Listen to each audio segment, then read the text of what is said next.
Welcome to the video, guys, and today we are going to see if you should use your summons on these banners. And my goodness, there are a lot of good banners this week. Okay, so let's go through them. Now, the big elephant in the room is I have been talking about this banner right here with Arya and Sansa being a horrible banner and to stay away from. But the reality is the change of kit of Sansa has made it so that she is going to grant a lot of renew. Now, she has a passive ability when an ally is debuffed. She's going to give them 1 ice and grant that ally renew. So she's going to make a lot of ice. So for example, if you're facing off against a Ned in raid who is lead and he's going to start off with 5 ice, well, she is going to give 5 ice and give 1 renew to all allies at the start of battle. Renew stacks up to 10 times and it's 1 HP per stack. So she could be a great option in the Stark Tower. Pair her with Cat and you'll have tons of renews. Just a lot of potential there. It's not the most priority banner that you want to go for, but it definitely is a worthwhile banner. Then we have the next one to talk about, the Legends of the Watch, that has Ghost and Jon Snow, King of the North. Now, I feel like King of the North has been massively buffed this time, being able to do up to 200% physical damage, afflict ice, and then he does like a 4 random enemies hit to inflict more ice. Now, his passive ability, which has changed, his passive ability, when an enemy is afflicted with ice, he's going to gain 10% stamina. So check this out. You start off with Ned lead. Ned lead, everyone has 1 ice in raid. Now, that means that King of the North has 50% stamina gain to start the fight, and he is ready to go. You pair a guy like Lord of Bones, who has an AoE ice, and that's another 50% right there, pretty much, if he connects. So you're going to get his move often going and a lot, and it's pretty strong. He's solid. It is the Starks, so for raid, they are going to get beat by the Greens. It is totally up to you. Definitely a good option for the Dragons, as they are both in my Dragon team. Ghost has the ability to do Predator's Gauge, which does minus 10% attack, which is huge on the Dragons.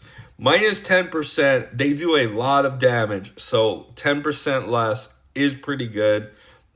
He does hit harder for his move, so that is good there. You do need him at high stars, though, so it's not a super high priority, but it's a nice to have wish list.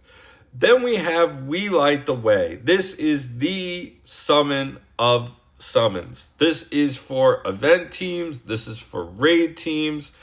This is for dragons as well. You have Aemond, you have Otto, and you have Alicent.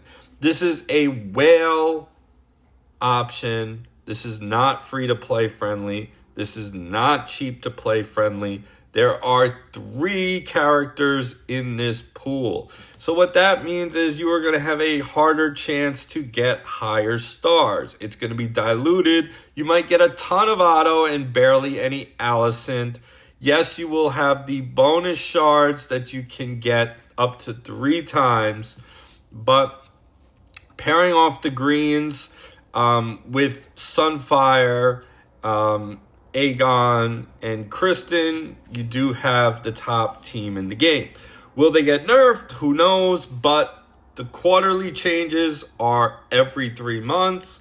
So that means that you're going to have at least 3 months of being able to use the greens without a major nerf. So you are getting that time frame. They are excellent for events. You do need them with Stannis and Rhaenyra for events, but they are super solid. Then we have Leaders of the Brotherhood. And this is the one that is interesting However, it is the one I'm going to say do not summon. It is good for one of the towers. It is good for the tower. You do have Thoros, which he has an ability to revive someone. If you get it up high, he gets it to his max HP. And he does do damage when someone is afflicted with fire and heals himself. So Thoros has a fast speed move and it's pretty good. Then you have Beric, which you can get with the purple summon. So I wouldn't recommend using green tokens on this banner. He does have the ability to create lots of fire, and he can taunt for 4 turns, which a super Beric can be very useful at soaking up damage in raid. He will be able to revive, and then the taunt is renewed, so it has a lot of good ability, but I would not recommend this. He's also in the Red God Altar, so you will get shards for Beric, so this summon I would not recommend. This was not announced, but we do have Dr. Death's summon, candidate of the kingsmoot. These are the Greyjoys. Now, this is a all-in-one summon pack. You basically have a fantastic raid team and also a good tower team. You would be getting Euron, you would be getting Yara, you would be getting Servant of the Drowned God and Ironborn Berserker. The only other thing you need in this would be Theon, and Theon you can get with the purple summons in that red pool, so you will get that for free. So technically, this could be a free-to-play team if you want. It's not good for events. It's good for raids. It's also good for the tower, that special tower in the Crownlands Challenge. But you do have a super solid team. They are a combination team. So you could technically use your purple summons on Theon and use your green tokens on this banner if you want to go with the Greyjoys. The Greyjoys do have the ability to inflict raid, which now lowers the physical resistance of an opponent and increases healing, which is nice. And now Euron has been buffed. He goes fast. And he also inflicts fear and 5 raid. I heard the max stacks of raid is 10, so that is really good.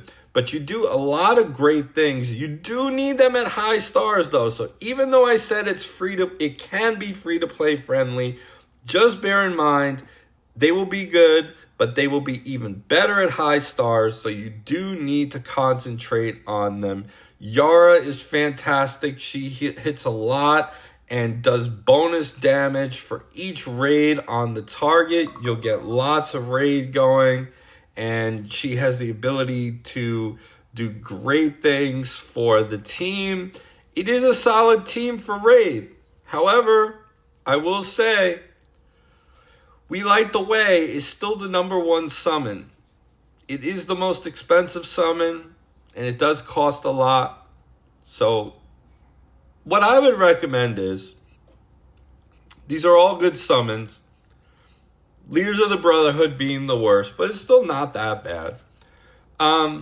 Figure out what you want to focus on. Do you want to focus on raids? Do you want to focus on events?